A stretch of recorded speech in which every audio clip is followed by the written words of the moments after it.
मैं आज BTT STET शिक्षक संगठन के तरफ से बिहार के तमाम श्रोताओं, शिक्षक, छात्र और अभिभावक, मीडियाकर्मी, राजनेताओं और माननीय मुख्यमंत्री और उप मुख्यमंत्री को इस मंच के माध्यम से बिगड़ती हुई शिक्षा व्यवस्था पर प्रकाश डालने जा रहा हूं।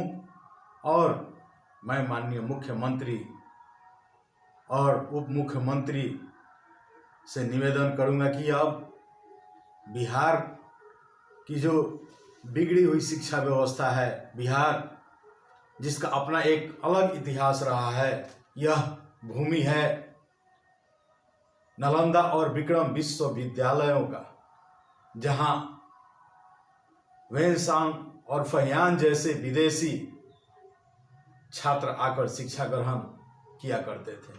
यह भूमि है देश रत्न डॉक्टर राजेंद्र प्रसाद की, यह भूमि है राष्ट्र कवि रामधारी सिंह दिनकर की, यह भूमि है आर्यभट्ट जिन्होंने शून्य दिया और उस शून्य से आज हम पूरे विश्व को दिशा निर्देश दिए।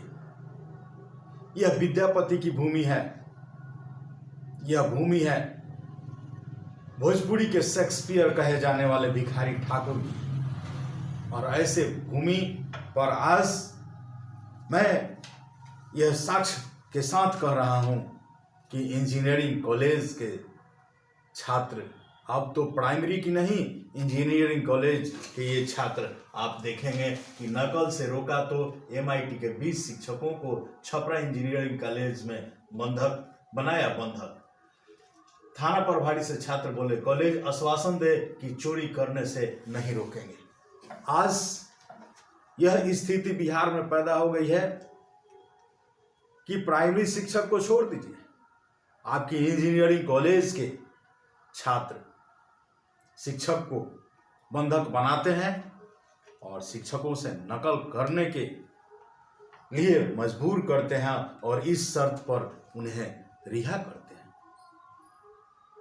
वो दौर याद कीजिए 1990 के हमारे बहुत से ऐसे श्रोता हैं जो जानते थे, वो नकल जानते भी नहीं थे कि परीक्षा में नकल भी किया जाता है। लेकिन 1990 के बाद 1992 से शुरुआत हुआ होम सेंटर का और शिक्षा का स्तर यहीं से गिरना शुरू हुआ। होम सेंटर के माध्यम से 1992 के बाद से शिक्षा का व्यवस्था इतना गिर गया कि आज ऐसी स्थिति उत्पन्न हो गई। इसके लिए जवाबदेही कौन, who is responsible for it, इस पर हम डिस्कस करना चाहते हैं। इस पर मैं अपना विचार व्यक्त करना चाहता हूं और आपका भी मैं राय जानना चाहता हूं। तो चलते हैं हम पहले भारत के शिक्षा नीति, जो मैकाले की शिक्षा नीति, हमारा 1835 में जब लॉर्ड मैकाले ने अपना ब्रिटिश पार्लियामेंट में 2 फरवरी को संबोधित किया था, माई इंडिया इन 1835 रीड केयरफुली, ये देखा जाए। इसमें मैकाले पार्लियामेंट में एड्रेस करता है, संबोधित करता है और पार्लियामेंट में वो कहता है कि I have travelled across the length and breadth of India, I have not seen one person who is a beggar, who is a thief, such wealth I have seen in this country, such high moral values, people of such caliber that I don't think we would ever conquer this country unless we break the very backbone of this nation, which is her spiritual and cultural heritage, and therefore I propose that we replace her old and ancient education system, her culture, for if the Indians think that all that is foreign and English is good and greater than their own, they will lose their self-esteem their native culture, and they will become what we want them, a truly dominated nation. अर्थात इसका यह हिंदी हुआ कि Macaulay कहता है कि मैं भारतवर्ष के कोने कोने में भ्रमण किया, मुझे एक भी व्यक्ति ऐसा नहीं मिला जो भिखारी हो, चोर हो। ऐसा अपार संपदा, इतने ऊंचे नैतिक आदर्श और इतने प्रतिभाशाली व्यक्तित्व वाले देश को हम कभी भी जीत नहीं पाएंगे। यदि भारत को गुलाम बनाना है तो इस देश के मेरुदंड अर्थात भारतीय आध्यात्मिक एवं सांस्कृतिक परंपराओं को तोड़ना होगा। इसलिए मेरा सुझाव है, यानी कि मैकाले का सुझाव है कि इसकी शिक्षा पद्धति और संस्कृति को बर्बाद करना होगा। इसकी शिक्षा पद्धति और संस्कृति को बर्बाद करना होगा, क्योंकि जब प्रत्येक भारतीय के मन में यह बात अच्छी तरह घर कर जाएगी कि जो भी विलायती है वह उनके देशी से श्रेष्ठ है, महान है, तब वे हीन भावना से ग्रसित होकर अपनी गरिमा, अपने संस्कार, स्वदेश प्रेम, स्वाभिमान को खो देंगे। इनका मनोबल टूट जाएगा, तब हम पूर्ण रूपेण भारत पर अपना अधिकार, आधिपत्य कायम कर लेंगे। और यही मैकाले की शिक्षा नीति है कि एक ऐसा वर्ग पैदा कर दिया जाए जो भारतीय, उस समय इसका यही नीति था कि जो भारतीय और अंग्रेजों के बीच का एक कड़ी बने। और यही शिक्षा नीति आज पूरे बिहार में, पूरे शिक्षा के अस्तित्व को, पूरे बिहार की संस्कृति और सभ्यता को नष्ट कर दिया। आप 1500 रुपया में एक ही विद्यालय में शिक्षकों की बहाली करते हैं। इस पर आपका हाई कोर्ट ने भी दुख व्यक्त किया था और उसने कहा था कि the ill-paid teachers without having any promotional prospect can't be expected to deliver the best. The settled principle यहाँ पर कहता है कि the better salary and prospect in the career of, यहाँ पर ये कहा जा रहा है it is matter to introduce the state rise। एक ही विद्यालय में जब हम दो तरह के शिक्षक रखेंगे तो यहाँ पर थोड़ा सा हम द फाइनेंशियल ओनली, यहाँ पर एक ही विद्यालय में, इस पर हम लोग चर्चा नहीं, इसी पर हम चर्चा करते हैं संक्षेप में। जो मैं जानता हूँ वो आप लोगों को शेयर कर रहा हूँ। इस आदेश के माध्यम से हाई कोर्ट ने कहा था कि एक ही विद्यालय में एक ही कार्य के लिए अलग अलग वेतन न केवल संविधान और मौलिक अधिकार का हनन है, बल्कि शिक्षा के स्तर में यह गिरावट है, और यहीं से गिरावट शुरू होती है। उसके बाद यही बिहार है जहाँ पर परीक्षा में पूरे सेंटर पर चीट और नकल कराने वालों की एक लंबी लाइन लग जाती है, और जंगला पर भी लोग नकल कराने के लिए चढ़े रहते हैं। और जब शर्मसार होती है पूरे बिहार की शिक्षा व्यवस्था, तब आरटीई के द्वारा 2011 में 2010 में नियम लागू किया जाता है कि अब शिक्षक के बहाली के लिए आपका बिना टीईटी और एसटीईटी के एग्जाम को शिक्षक नहीं रखा जाएगा। और इसके आलोक में और इसी के आलोक में यह बिहार प्रारंभिक शिक्षक और शिक्षक पात्रता परीक्षा 2011 का आयोजन किया जाता है। इस 2011 परीक्षा का संचालन बिहार विद्यालय परीक्षा समिति के द्वारा किया जाता है। इसमें कहा जाता है अध्यापक के रूप में नियुक्त हेतु शिक्षक पात्रता परीक्षा में उत्तीर्ण होना अनिवार्य कर दिया गया है। और इसमें यह भी कहा गया है कि चयन प्रक्रिया में यह एक प्रभावशाली योग्य शिक्षकों के चयन प्रक्रिया में यह एक प्रभावशाली कदम होगा। यह स्पष्ट लिखा हुआ है नियमावली, और इसमें आपका शिक्षक का नियोजन नहीं, नियुक्ति करने की बात की जाती है और बहाली निकलती है। और उस बहाली में पूरे बिहार के 26 लाख परीक्षार्थी, 26 लाख अभ्यर्थी उसमें शामिल होते हैं और उस 26 लाख में मात्र 1.5 लाख सफल होते हैं। यह आपका 1.5 लाख सफल होते हैं। यह न्यूज़पेपर का रिपोर्ट है। अब इस 26 लाख में मात्र 1.5 लाख का अंदाजा आप लगा सकते हैं। इसमें इसका रिजल्ट का प्रतिशत है मात्र 2.5%, 3%। और इसमें हम छपरा के रिजल्ट पर आप लोगों को प्रकाश डालना चाहता हूं, उसके रिजल्ट पर बताना चाहता हूं। यहां पर फॉर्म भरा जाता है 1,29,977, 1,08,801 और यहाँ पर परीक्षा में पास हुए 1,571। यह 1,571 पास होते हैं, यानी कि रिजल्ट का जो प्रतिशत होता है 1.44 होता है।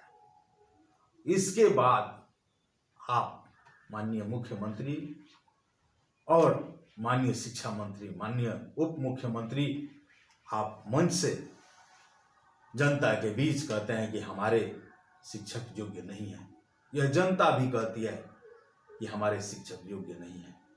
1.44 रिजल्ट लाने वाले शिक्षक योग्य नहीं है तो कौन योग्य होगा? अब आगे इसके बाद हम चलते हैं। यहाँ पर 1500 पूरे आपका छपरा में 1571 परीक्षार्थी पास करते हैं और आपका सीट रहता है प्राइमरी स्कूल की 4,407।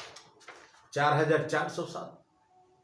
इसके बाद भी शिक्षकों का शोषण होता है, अभ्यर्थियों का शोषण होता है और ऐसे बहाली नहीं होती है। उसके लिए हम लोग को आंदोलन करना पड़ता है। ये हम लोग को आंदोलन करना पड़ रहा है। मेरे नेतृत्व में छपरा जिला में 2 बार 3 बार हम लोगों ने आंदोलन किया। यही नहीं, अब इसमें शोषण का तरीका देखिए। इसमें जब हम लोग फॉर्म भरते हैं तो ये फॉर्म यह कहते हुए कि पंचायत सचिव और मुखिया जी लेने से इनकार कर देते हैं, लेकिन इस पर भी कोई सरकार का ठोस कदम नहीं उठाया जाता है और शोषण होता है।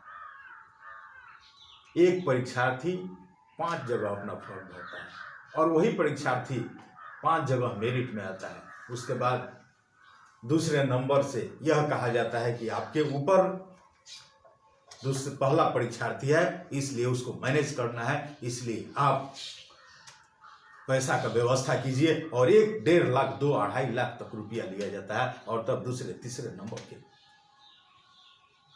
अभ्यर्थियों का नियोजन होता है। यह है हमारी सिस्टम। और उसके बाद भी आप कहते हैं कि हमारी शिक्षा व्यवस्था में केवल शिक्षक दोषी हैं। यह कहना मंच से माननीय मुख्यमंत्री जी और माननीय उप मुख्यमंत्री जी या माननीय शिक्षा मंत्री या हमारे समाज के जो शिक्षकों पर छीटाकशी करते हैं, यह उचित प्रतीत नहीं होता है। कहीं से भी उचित प्रतीत नहीं होता है। अब ऐसे शिक्षकों के लिए भी आपने नियोजन कर दिया, नियोजित करके कलंकित कर दिया। इसके बाद ये शिक्षक अपना हाई कोर्ट में जाते हैं न्याय के लिए, जस्टिस के लिए। They go to high court for justice. लेकिन आप वहां से ये जब जीतते हैं तो आप सुप्रीम कोर्ट में चले जाते हैं और सुप्रीम कोर्ट में भी आप शिक्षकों के खिलाफ लड़ते हैं। आप शिक्षक को प्रतिद्वंदी के रूप में देखते हैं। यह कितना दुर्भाग्यपूर्ण है इस बिहार के लिए। आप पारा 78 का भी तो कम से कम अवलोकन आपको करना चाहिए। पारा 78 में आपको स्पष्ट लिखा हुआ है कि टीईटी शिक्षकों का ये पारा आपका 78 है। पारा 78 में कहा जा रहा है कि टीईटी पास शिक्षकों को बेटर स्केल दिया जाना चाहिए। यहां भी सुप्रीम कोर्ट ने बहुत दुख व्यक्त किया है और कहा गया है कि which are lesser than peons and clerks in the same school in a matter which requires attention. एक ही विद्यालय में शिक्षकों का वेतन, शिक्षकों का सैलरी एक क्लर्क और एक चपरासी से भी कम है। इस पर ध्यान देने की जरूरत है, लेकिन आप अभी तक इस पर ध्यान नहीं दे रहे हैं।